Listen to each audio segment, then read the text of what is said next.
Hello, everyone, and welcome. My name is Meg Jones. I'm a senior at the college, and I'm the development coordinator for Branch Out. If you're watching this video, then you are most likely interested in becoming a site leader or learning a little bit more about what it takes to be a site leader for Branch Out alternative breaks. So I welcome you and hope that this video answers any questions you might have and excites you as much as it does me. So before we begin,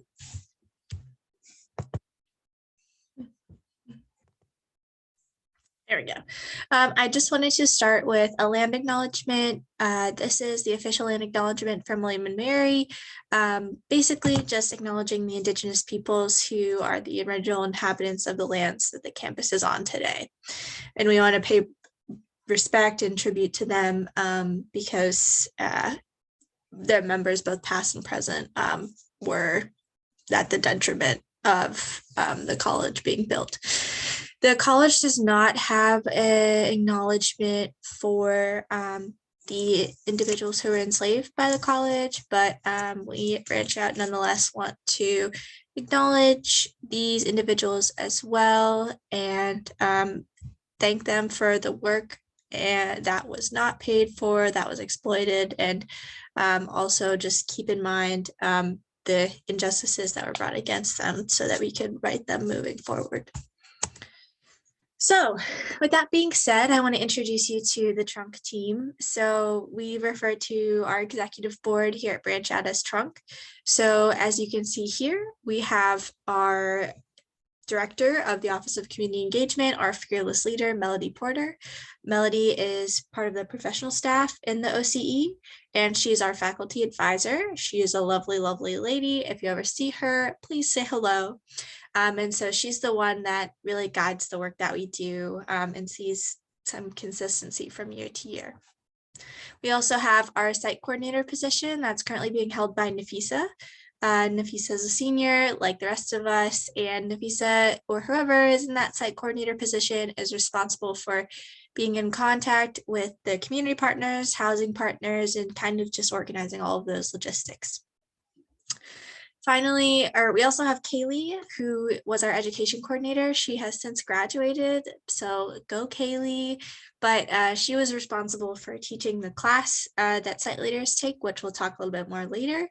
And she also just helped out with some general projects that we worked on, like accessibility policies and things like that. And finally, we have me, the development coordinator, and the development coordinator is responsible for working on recruitment, for creating some sense of community among site leaders, all of those things. And we all work together as a team, especially during COVID. We've had a lot of difficulties that we hadn't really foreseen. So we just work together on some collaborative projects as well. So just to point out, if you have watched any of our previous info sessions for joining a break or becoming a site leader in the past, you are able to skip the next few minutes because this is a little bit repetitive, but we want to make sure that everyone who wants this information has it. So that being said, Branch Out has a very clear mission, and we really want to focus on engaging students in diverse quality alternative breaks so that they become active and educated members of society, focused on the pursuit of social justice. And in our minds, the concept of social justice and a just society is one where everyone can achieve their full potential. So in order to do that, we as site leaders, as Branch Out members, work closely with these community partners and try to understand our own privilege and leverage that privilege so that we can work in solidarity with these groups and provide extra hand when they need it. So in terms of just explaining some other vocabulary that you might not be familiar with, alternative breaks are just what we call our short week or weekend long trips or breaks, as we call them, during fall, winter, and spring breaks. And normally we stay within the confines of Virginia, but it's typically like anywhere from a 1 to 4 hour drive. And we work closely with a community partner focused on a specific social justice issue. And for that, amount of time that we're there, we work really closely with them, working on projects that they assign us to do. We do reflection in the evenings, we cook meals there, we stay there, and we just really focus on the service learning element while also offering some mutual aid, capacity building services, things like that. There are other components, which we'll talk about later, but that's just a little part of the alternative breaks model. So this mission that we have is guided very clearly by our values. So we have 8 values. You can read a little bit more about these on the Branch Out website, which will be linked at the end of this presentation. But just to go over some of them, I mentioned social justice a little bit earlier and how the achievement of that, we want everyone to be able to reach their full potential, however they conceive that. And so that's kind of how we conceive social justice as a world where equity and justice is possible. Another big part of Branch Out that we really value is the fun and lightheartedness component of things. So we know that a lot of the topics that we take on and a lot of the communities that we're helping, you know, it can be kind of heavy sometimes to do so much reflection. And so the big opportunity that we have is to also create a really great community and create some sense of friendship and bonding and things like that with one another. So we oftentimes, you know, take time to just play some board games in the evening or go to a local beach whenever we have some free time, just to really make sure that people aren't getting, you know, too stretched thin and too burnt out, because as we know during COVID, that's pretty common, and people deserve a break. We also like to focus on some collective leadership. So that allows for individuals beyond the site leaders to be able to contribute and feel like they can kind of have a guiding say in what happens. And that also allows for us to really achieve that equity model that we want in that partnership model, which, by the way, mutually beneficial partnerships is also one of our values.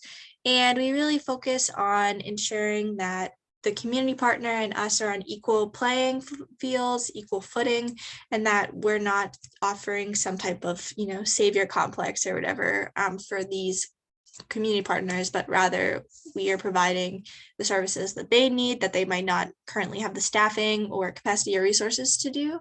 And in turn, we make sure that they understand our expectations, our capacity for things, all of those things.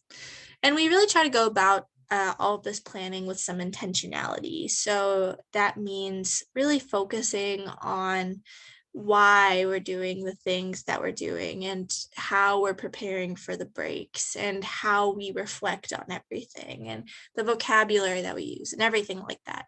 This is really also tied in with inclusion too. We want to make sure that people feel like they're part of the group, and both participants, site leaders, trunkies, but also, you know, that we're accessible for everyone, in terms of, you know, people who have physical disabilities. You know, we're making sure that we're accessible for folks who might not be able to read as well or have light sensitivity. All of these things are important to us. We'll talk a little bit more about active citizenship later. But finally, sustainability is an important part of our breaks as well. We do this through carpooling, through meals, all of those things. We just really focus on, you know, the environmental aspect of that, but also in looking forward and seeing how our efforts can be continued year after year, week after week, so that they're not just one and done. We also have 8 components. So 8 is a very, you know, loved number here at Branch Out. But as I mentioned earlier, we really want to focus on preparing students and participants for the break itself. So in order to do that, we have EOT, or education, orientation, and training, which are these 3 little guys on the left here. And so as a site leader, you are going to be leading EOT.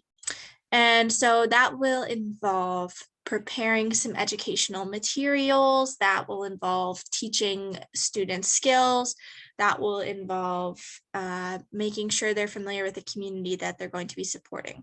So EOT is just a really important part of making sure that we are going to be helpful to the community partner and we're not just stumbling into the site offering skills that they will probably just have to replace as soon as we leave. So an EOT also allows us for a more intentional approach as well. We also love the strong direct service component that is during the actual break. So that's whatever type of project or things you're going to be working on during the break, from filing paperwork to planting trees to whatever else your partner wishes for you to do. And in terms of that strong direct service, we really value that full engagement. So that can look like, your basic no alcohol, drugs, whatever. But that also means, trying to stay connected and spend less time on your phone, and trying to, include other folks and make sure that they feel welcome. Reflecting intentionally. All of those things are really important to breaks as well.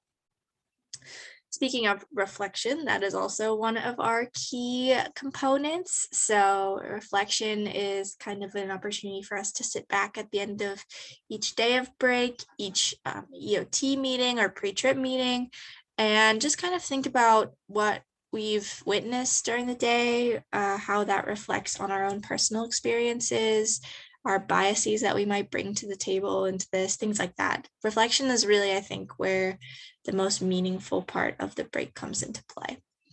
We also have the reorientation following the break. So that's kind of the continued efforts at sustainability that we pride ourselves on, and really hope that other people and participants and site leaders can take in as a known value too, because at the end of the day, if you're only there for a week, who are you really helping other than yourself? Pat yourself on the back. So reorientation allows for us to continue to focus on the issue. And overarching in all of these components is the diversity and social justice component. So social justice, like we mentioned, is one of our values, but we try to really focus on inclusivity and making sure that justice and inclusivity of all individuals is really at the center point of how we do everything, from recruitment to teaching to actual breaks to meals to all of those things. And where would we be without the richness of a diverse group of students that, bring so many perspectives to the table? It just makes the break experience that much more powerful and enriching and enjoyable for everyone. Oh, I went backwards. Sorry. Canva is not agreeing with me. Okay. Oh, well. Oh, okay. I've done this before, I promise. I'm just concussed. So, okay, now we are at the active citizenship continuum. So as I mentioned before, this is a branch out value, and it's a model that we use in order to kind of guide the steps that we take and the way that we reflect about ourselves. So to preface this, there are no value judgments attached to any part of the continuum. It's just merely a way for you to reflect on how you interact with your community and how you could maybe better the ways, be more intentional in the ways in which you engage with your community. So the Continuum is used by Breakaway, which is our national organization, but it can be applied in a lot of other circumstances as well. It ranges from member, who's someone who's not really concerned with their role in social problems, is what the Continuum says, but it can be someone, it can be someone who's apathetic, but it also can be someone who just doesn't have the capacity to focus on anything other than putting food on their table, or, taking care of their own health, their well-being, or things like that. It's just because you can't focus on your community, as we've noticed during COVID, with reduced capacity and everything, that doesn't make you a bad person. It just means you're at a different point in your life. So then we have the volunteer, which is someone who is well-intentioned, but maybe not well-educated about the issues. So, volunteers provide really valuable services to their community, like soup kitchens and kind of the one and done, like I had mentioned before, those types of services. But it's something that you can really easily step back from and not think a little bit more deeply about why you're serving food to this particular population of individuals, or why maybe after a fluctuation in the economy there are more people coming in, or things like that. So again, nothing wrong with being a volunteer. It's just our work becomes a little bit more powerful, meaningful, and kind of working in solidarity with the community when we start to look at the root causes, because that's when we really are able to empathize with people instead of just separating ourselves from them. And that's what we consider a conscientious citizen, is someone who just wants to look at the root causes and asks the why questions. And oftentimes, this is a point where people might feel discouraged, but it's also a great opportunity to lean on your community and really focus on the work that people already might be doing, the people who are affected by these issues. And so in that sense, the active citizen then is someone who really prioritizes community and their values and choices.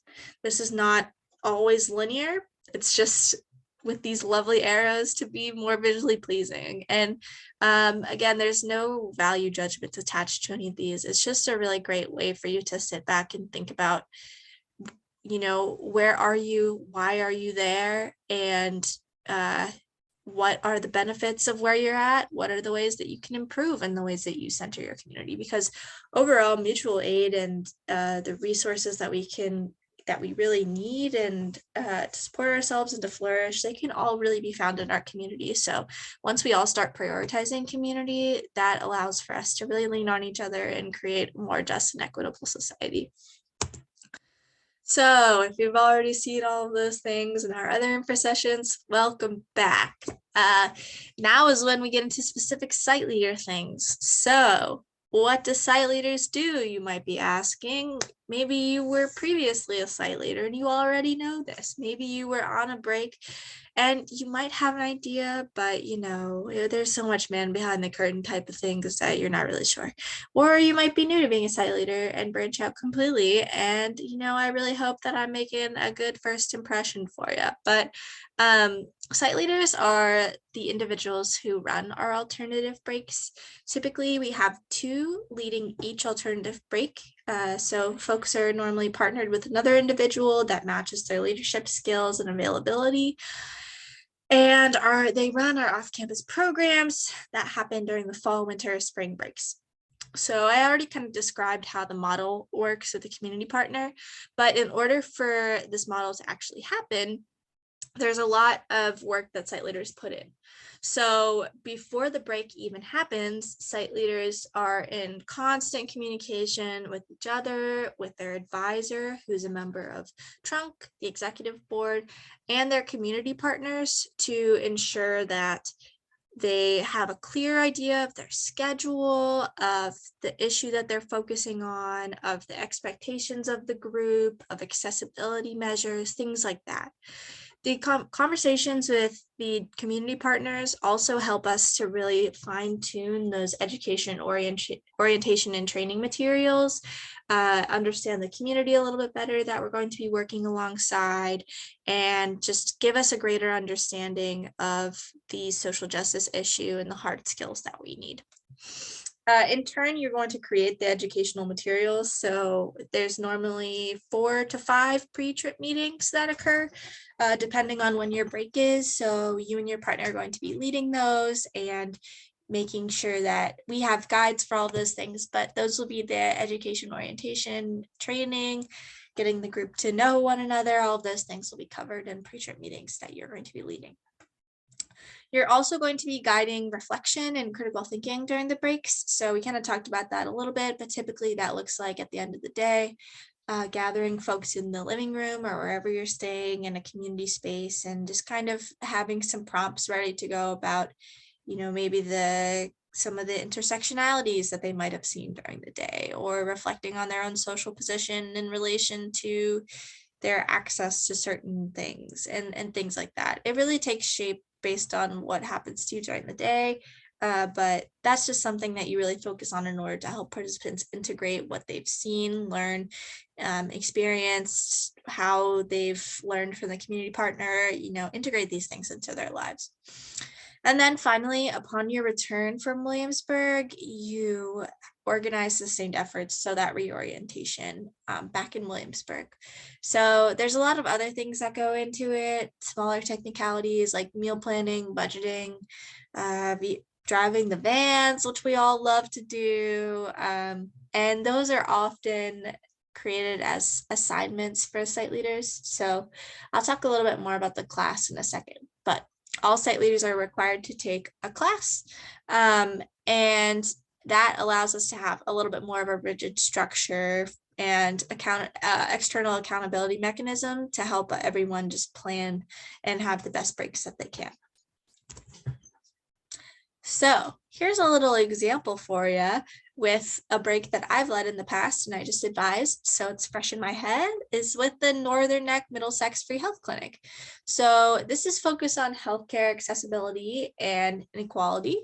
And Northern Neck is located in northeastern Virginia, and it's in a pretty rural, low-income area. So before this break occurs during spring break, so site leaders for this break, before the break, would be reaching out to Jeannie and John, who are two of the folks who work at Northern Neck, and just talking to them about when they should arrive, housing, expectations for participants and what they should know, all of those things, and also just finalizing a schedule. So then you would also be teaching participants, in this case, maybe about some numbers behind healthcare inequity, particularly focused on low income or income-based differences in healthcare access and rural versus urban access. And you also want to kind of tailor that towards the community itself that you're working with. So your advisor can help you find those resources. You're also going to be communicating constantly with the staff, budgeting, creating that meal plan, prepping the schedule, all of those things. So then during your alternative break, you would drive the little hour to Northern Neck over the precarious bridge. Not sponsored by Precarious, it's just very terrifying to drive over. And you would work on the projects. Some of the projects there include filing some old medical records, managing secretarial duties. Sometimes you get to shadow, contacting patients and making sure they know about their upcoming appointments, etc. Also prepping meals, also leading reflection, and also organizing fun events. So in the past, we've met up with some alumni who live in that area. We've gone to the beach and done a little nature walk one day when people were feeling kind of burnt out. So all of those things happen during the break. And after the break, you would attend welcome back dinner, which is organized by Trunk. And it would just be a great way to reconnect and also start planning about your reorientation. So in this example, reorientation would be a panel. This has not happened, but I think it would be a cool thing, having some speakers, maybe some folks from Northern Neck come and talk about healthcare inequity. And so after that, you can continue hangouts with your participants, meetings, whatever kind of suits your reorientation plan. But so this is a really great understanding of how this all works. Obviously, like I said, the class would be happening before this, so it would help you prepare. Advisors would also help you prepare, but this is just kind of the surrounding the break, more recent timeline for how things will work. So just to let you all know, we don't really know what the world is going to look like next year, but assuming that the worst, we will still have COVID going on. Hopefully we won't, but you never know. So we do have official COVID-19 protocols up on our website. If you are interested in viewing those, whenever I made this presentation, they were not uploaded yet, but they now are. So I apologize for this misinformation, but they're available. And we did some pretty diligent work with testing before breaks, providing masks for individuals, providing individual rooms, having a vaccine booster requirement, etc., bringing tests with us on breaks, making sure that our community partners are comfortable with us being there, all of these things. So this could definitely change in the next few months, but just know that this is something that we take really seriously as a part of our accessibility for all folks involved. And just if you're interested in checking it out, or if this is like a hindrance to you, please just know that this is something that we keep in mind, and we will definitely be on top of if it continues to change moving forward. So with all of those things being said, I just want to give you a little timeline. So the site leader application is due March 31st. So I believe that is a Thursday. So the application is pretty easy. There's some essay questions, but they're not very long. It's like 250 words. So that's going to be up on GivePulse for you, and I'll have the link in the information under this video and also listed on the last slide. We also require our applicants to interview with us, and that's just in order to be as inclusive as possible. Sometimes folks aren't super great with their writing, and so we want to give people the opportunity to express their ideas verbally as well. And also just, to get to meet Trunk and see what it's like, and, feel a little bit more comfortable and have two shots at the position. So those are going to be happening from April 7th to 14th, and you can sign up for those in the link in the GivePulse application. We will be releasing decisions on when your break is, and if you were selected to be a site leader on April 17th. So just know that those things might shift around a little bit in terms of assignments for the break and in terms of excuse me, your partner, because we won't have those yet, but just know that will be coming out on the 17th. We'll be having a welcome meeting on the 20th, and then it will be summer break somehow, and you will not really have any responsibilities over the break. But the site leader class, which is important that you attend, that's going to be on Fridays from 12 to 1:20. And that's going to be up until fall break. We did do optional workshops following fall break last year to focus on some like planning reorientation and accessibility and all these things. But the site leader class is really important for you to get a good understanding of the expectations and to think a little bit more critically about what's involved. So with all of that being said, thank you so much for coming virtually to this YouTube video. We have all of our socials listed here. You can reach out to us via email at wmbranchout@wm.edu. You can also reach out to me personally via my email. It's mejones01@wm.edu. And you can also find more about Branch Out at our website, which is linked here as well.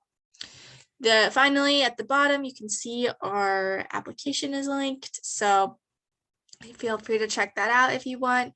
And, at the end of the day, if you have any questions for current site leaders, we can connect you with them as well. But we would love to hear from you via email, social media, whatever. So all of that being said, thank you so much for your attendance, and I really hope to be reviewing your application soon. So be sure to get those in by March 31st. Thanks so much. Bye.